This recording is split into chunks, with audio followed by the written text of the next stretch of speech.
Hello everybody, welcome back to Werewolf the Apocalypse, Heart of the Forest. Getting ready to start the next chapter here, so let's get into it. Is that me? I need to talk. There was no way I was going back to sleep since I'd arrived in this accursed village. Things had been getting more and more peculiar with every passing hour. The last dream freaked me out and I needed to find the answers to all the questions buzzing in my head. I needed to talk it over with someone I trusted. Well, he's very loyal. Daniel's sympathetic. And Anya's very loyal. The problem was that I didn't trust him. Well, I think I want to go with Anya since she's been here since the beginning. I'd come here with Anya, and despite all the strange things I'd done, she still stuck with me. I messaged her, and she messaged me back. I'm on a walk, come join me. The sun had just set, and the moon wasn't up yet. I started walking. The forest loomed on the horizon. The activist camp was somewhere there. We met near the shop in Baya. It was a characteristic enough point and easy to get to from anywhere in town. What is it? Anya asked as she looked worried. Something strange was happening to me. Something strange was happening to me. Yeah, we'll go to something there. I know it sounds crazy, but I think something strange is happening to me. I need to get to the bottom of it. There's something strange happening, she nodded, but I have no idea what it is. I know even less than you, she frowned. Maybe we should go to your new friends, the activists. She smiled a little. They are weird.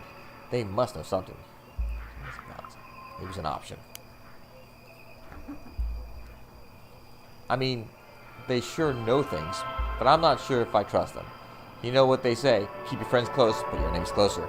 She smiled and started walking. Let's go, I'm sure they're not sleeping. We went to the activist camp.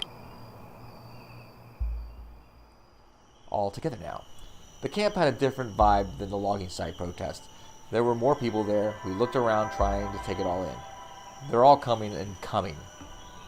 What? Anya laughed excited. The people in the camp seemed quite cheerful. The smells were intriguing. I watched for a moment. Someone was singing. I watched for a moment. I saw purple in it. Some of them were filling big barrel. I saw people at work. Purple. I saw people at work. Some of them were filling big barrels with sand. Some were busy making what seemed to be posters. The rest were singing or cooking. Everyone was contributing in one way or another. I looked around. I definitely needed to talk to someone about what was going on, about what I felt. I need to see Cornell. Hello, I said as I approached. Cornell smiled at me. Hello, he said. What brings you here? The answers, I was confused. I'm confused, I answered. Is it really true? I mean, all the stories I've heard connecting me and the forest. Cornell looked at me with those uncanny gray eyes. I could feel his attention locked on me. Yes, it's true, he said. And that's why we're here, to stop the government destroying the forest, to show that we don't agree and that we hope to make a difference. And you have a role to play. Will it work? Will it work? I asked. I don't know. All I know is that it worked before. It worked for Gandhi. It worked for the segregation and the apartheid in the end. It worked with communism. So let's see if it works with capitalism as well. Violence is not an option here. He smiled, and I think you know quite well that anger doesn't really get poop done. I knew that.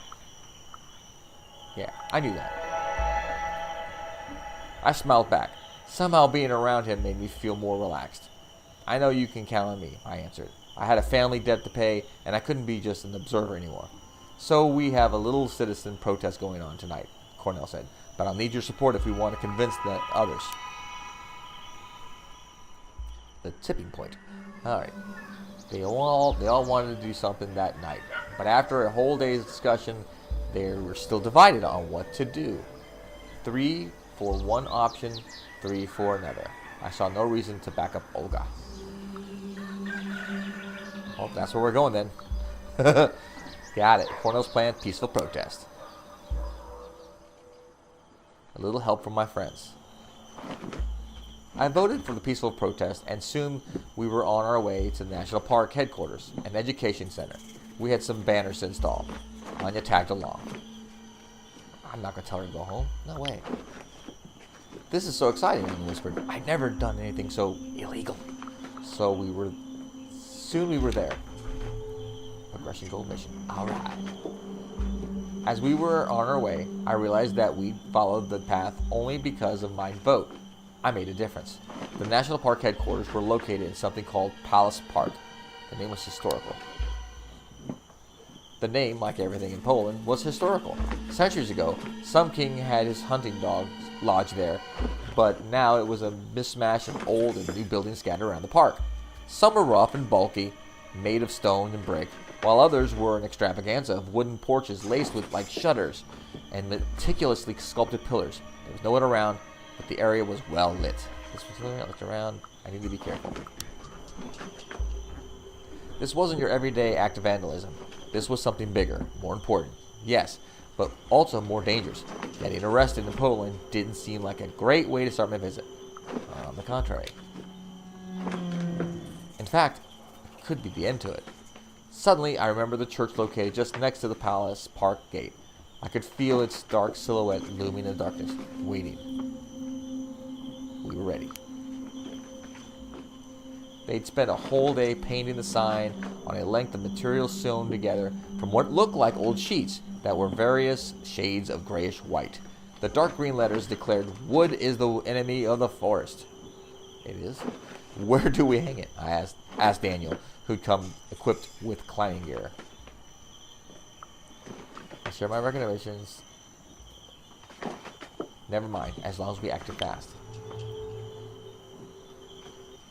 Cornell joined him, and they started deliberating on the best way to approach the problem. Sure, take your time. We have a whole night. It's not like anyone might pass by any minute. I hurried then. It doesn't matter, Olga said, because hanging the banner is a waste of time. I looked at her, curious what kind of advice she would offer. I let her talk. Olga looked at me, as though she expected me to say something, but I didn't take her bait. It's a great banner, and I'm sure it will look good on the pictures published by a number of independent political blogs. She looked at Cornell. But it's stuck so deep into the overeducated ecological dispute that people won't get it, and the loggers won't care. Cornell sighed and shook his head. Don't get involved with him. Pat leaning towards me. What was that about? What are you talking about? I asked, a bit distracted. She had a weird expression on her face. I didn't get it. What was her relationship with Cornell anyways? Never mind, she said. Really, it's just, you won't be here long. All the more reason to get involved. I tried to see her point. Well, maybe you're right, I sighed. Maybe I invest too much in this protest. I wish I could stay longer. What I meant was that you shouldn't follow Cornell blindly, she said, and for a moment, I felt we were on the brink of something dangerous. But the moment passed. But Pat couldn't stay serious for long. Suddenly, she pointed up. Look, Daniel turned into a squirrel. I lifted my gaze for a moment. The silhouette against the white wall really looked like a giant squirrel with a bushy tail climbing up quickly. And then I realized it was a shadow of the road. Pat! I snorted, and we started to laugh. Finally, we pulled the banner up. It's an important message. Anya looked up with fire in her eyes. The world must know. I looked at the sign flying high over the park. I was proud of our work. When we finished, Cornell gathered us together. I was proud of what we had accomplished, and I contributed to that. Yes. Whatever my family had done, I was starting to pay back the debt. Cornell reached for his bicycle. Let's go for a trip, he said, to remind ourselves what we're trying to protect. Gunshots in the wood. Pusha is friendly.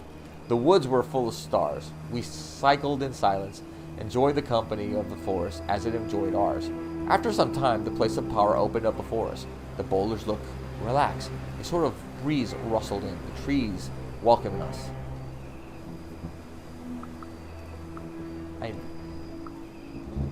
was tense. We'll do that. I was starting to have second thoughts. Something was telling me this was not a good night to be out in the forest. I felt the energy filling me, just like before, but now it was structured harmonious. Okay. I was ready to act, so while we were there, I wondered if anyone else felt it as well. Do you guys feel that? I looked at my companions, but before anyone could answer, a loud sound tore through the silence. It was a gunshot. Anya gasped, looking around wide-eyed and terrified. The others tensed up, but they didn't look concerned, just confused. "Who's there?" Cornell shouted. There was a rustle, and I saw a bunch of men in camo, each of them with a rifle, coming towards us between the trees. I had observed them.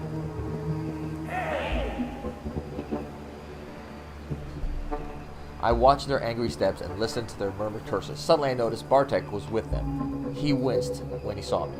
Their leader weighed us up for a moment and finally focused on Cornell. "This area is closed for the night," the huntsman said in Polish. There was contempt in his voice. "There's a hunt going on and y'all are trespassing. We have police officers here, so I would go home if I were you, unless you want to get arrested." He was a man used to being listened to, and he tried to sound self-assured, but it takes one to know one, and I knew he was nervous. I turned to the force advice. I turned for the force of advice. This man, I realized, was no one. He wasn't important here. What was important was the force, and what it needed, and it cared about me and didn't want me to get hurt. There would be other nights and other people to fight, but right then I felt they wanted me to leave. Into the night. I ran, my arms shielding my face, my skin slick with sweat, and the darkness thick around me. I was holding Anya's hand as we pushed blindly through the night. Something was chasing us. We felt the shouts and gunshots long behind us, but we couldn't stop. Something was chasing us. Two silhouettes, one lean, the other bulky. I saw them in the corner of my eyes as they leapt forward. At first I thought they were people, but as they leapt, they got longer, smaller. I couldn't see clearly. It was dark. Sweat was blinding me, and they were hiding behind the trees. I heard howling and growling, and then I saw there was wolves chasing us. I tried to hide. I decided to face them. I stopped in the middle of the path and turned to face the animals. I'd rather my story ended with a fight than with me being hunted down. "What are you doing?" whispered Anya, terrified. I ignored her. I looked at the wolves. They looked at me. We're normal animals. I felt strangely connected to them. We were the same, I realized with shock, you and I. The wolves dispersed, and then something happened. Something that I couldn't see clearly, and two people stepped out of the bushes. I knew them. Cornell? Wait, she has the right to know. Cornell grabbed Olga's arm. "One of us is going to bite you," she said matter-of-factly. "And then you will die," Cornell added. "One way or another, it runs in your family." I closed my eyes. There was a series of wet cracks, like skin breaking, torn from within by muscles that suddenly grew, by bones rapidly getting longer, by fur and teeth and claws. When I dared to look, I saw two 8-foot-tall monsters standing in front of me on the narrow path in the forest. I knew it. Everything finally checked. I effing knew it. And then there was only pain. The pain was unbearable. Nothing in my life had prepared me for this. I wasn't ready to go. I screamed defiance to the forest, blinded by the blood in my eyes and the searing pain in my shoulders and chest. I knew death was coming for me, but I wasn't ready. The forest didn't care. My story had just begun. I didn't want it to end. The forest caught my fall with a bed of moss and twigs. I stopped thrashing, and a cold numbness engulfed me. No, I tried to get out. I punched the earth, trying to get some feeling in my hands. I gritted my teeth and tried to get up. I collapsed again. I felt so cold. Suddenly there was light. I looked up, the full moon. It looked different.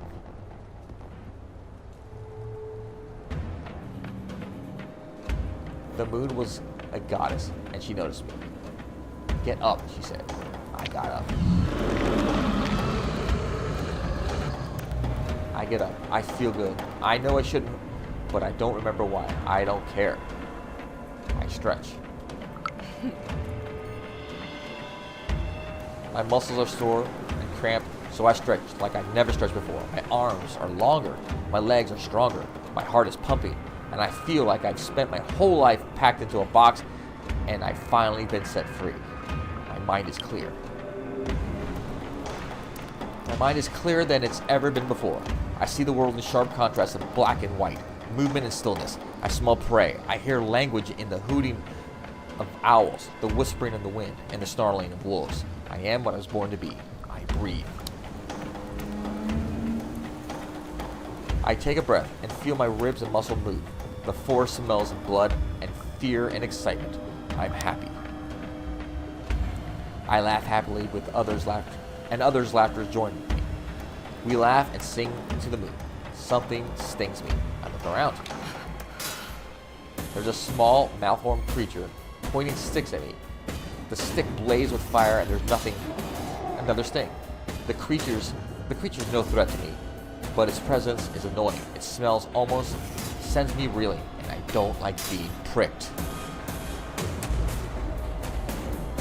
Which one do I want to do? You know what? I don't want to be too evil. Yeah. I push the creature away and it flies through the air, making funny noises. Then it hits a tree and stays there, pinned to a branch like a butterfly. My ears prick, and I hear more creatures running blindly through the darkness. I feel better. My leg no longer stings, and I feel better than I ever before. Prey. Hunt. I smell prey and I start hunting. They do not see me as I move silently through the undergrowth. The creatures are running away, their backs turned. A growl escapes from between my teeth. One of them turns my way. I challenge it. I roar, and the creature falls down and curls into a ball. It smells of ammonia. Piercing light burns my eyes. I hear more creatures coming my way. They want to hurt me.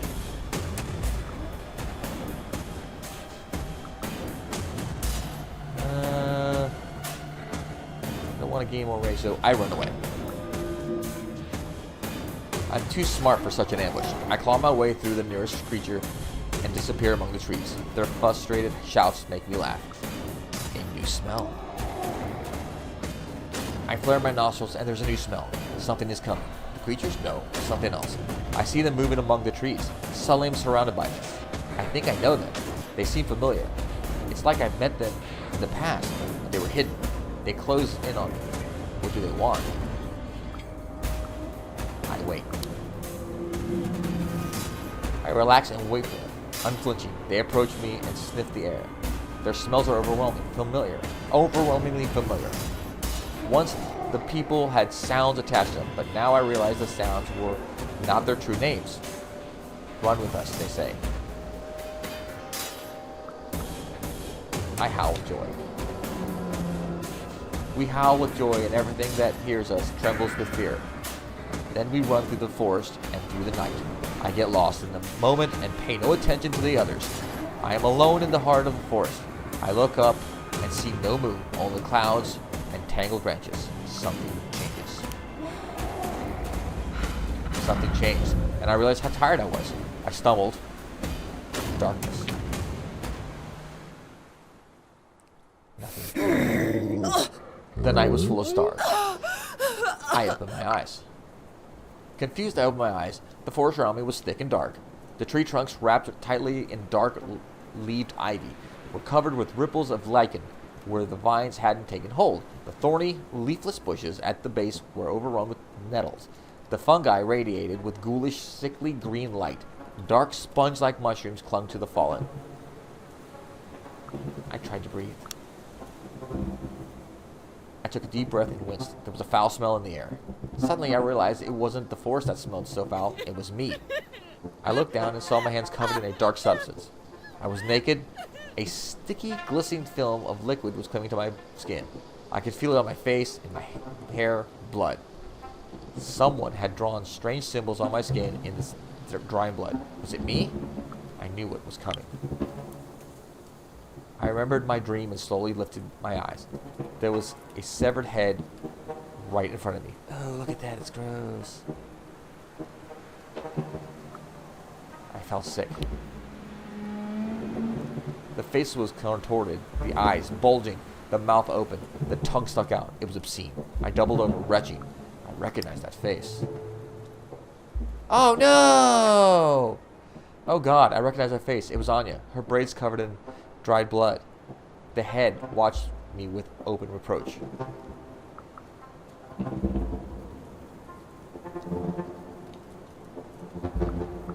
I crumpled and curled into a ball, sobbing quietly. Cornell's low.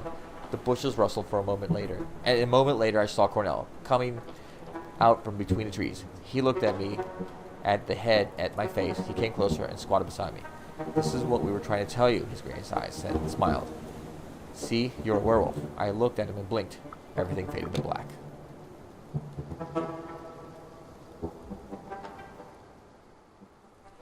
So this is where we'll stop. We killed Anya!